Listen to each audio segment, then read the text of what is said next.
नमस्कार, आप देख रहे हैं धानुकाना न्यूज़। इस वक्त सहरसा जिले से एक खबर आ रही है जहां बीपी मंडल जयंती को लेकर एक समारोह आयोजित किया गया, जहां वक्ताओं ने बीपी मंडल के जीवनी पर प्रकाश डाले। आगे सुनते हैं क्या वक्ताओं ने कहा। नेता जो हम लोग के देश के दशा और दिशा देने वाले बीपी मंडल जी, जो कि हमारे बगल मधेपुरा के हैं, इन्होंने पूरे देश में समाज के शोषित वर्ग के लिए जो काम किए हैं, जो आज इसी के काम के चलते पिछड़ा को 27% आरक्षण मिला है और वही रिपोर्ट दिए आज इस देश में पिछड़ा के लिए आरक्षण लागू हुआ।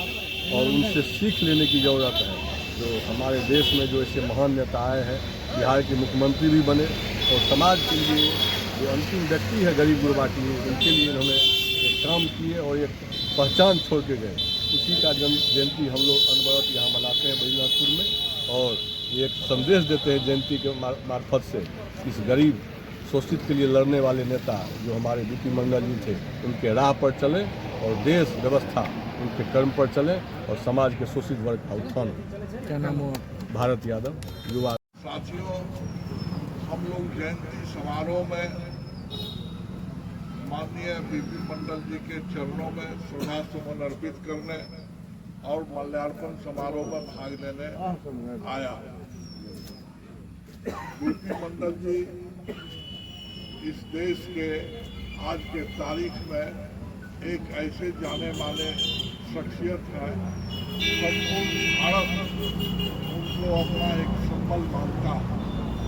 उसका कारण है बीपी मंडल जी का जो राजनीतिक सफर रहा, उसमें संसदीय मोर्चा हो या प्रशासन के रूप में हो, उनके अंदर जो प्रतिभा संपन्न व्यक्ति थे, जुझारू थे, निर्भीक थे और बिहार में कई पदों पर रहकर उनको सेवा का मौका मिला। लेकिन उनको अधिक लोकप्रियता तब मिली जब मोरारजी देसाई की सरकार में देश में पिछड़े को विशेष अवसर के तहत आरक्षण का सवाल उठने लगा और जोरदार ढंग से। तो मोरारजी भाई की सरकार ने बीपी मंडल के उनकी योग्यता प्रतिभा को देखते हुए इनको उनका आयोग का चेयरमैन बनाया।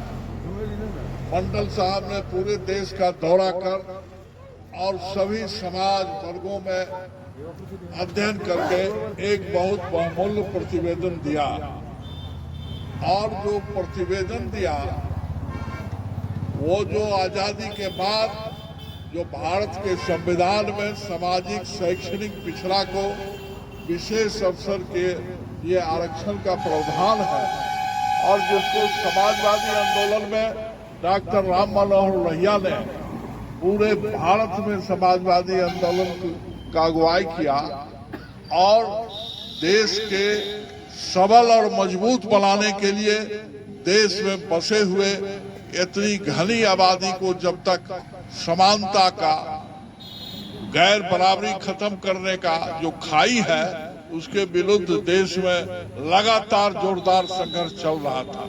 और उस संघर्ष के नतीजा के कारण ही पंडित जवाहरलाल नेहरू ने काका कालेकर कमीशन गठन किया 1953 में।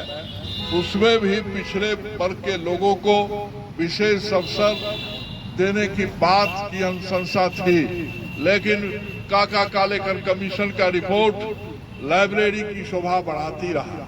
और फिर कई दशकों के बाद जब ये दबाव बना तो मंडल आयोग का गठन हुआ मोरारजी भाई की सरकार के समय और ये रिपोर्ट भी रखा हुआ था।